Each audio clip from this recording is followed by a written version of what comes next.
Lorsque l'on souhaite installer un logiciel sous Linux, il faut tout d'abord être sûr qu'il soit compatible avec le système. Effectivement, certains logiciels sont disponibles uniquement sur Windows ou uniquement sur macOS.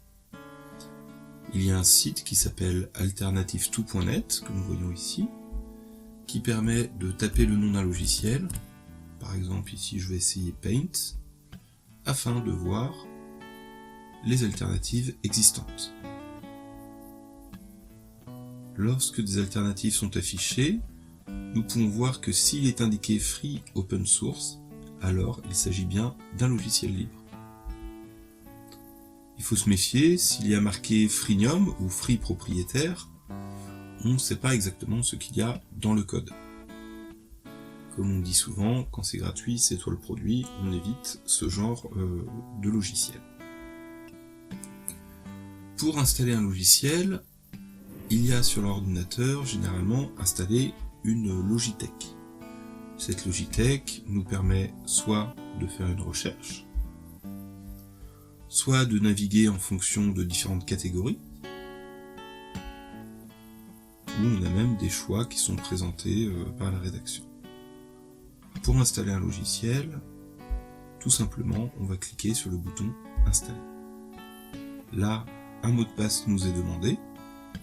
Ce mot de passe permet de s'assurer que le logiciel s'installe uniquement par une personne qui a les droits sur l'ordinateur. Ainsi, on s'assure qu'il n'y a pas de mauvaises choses qui s'installent sur l'ordinateur. Quand le logiciel sera installé, alors il sera automatiquement ajouté dans la liste.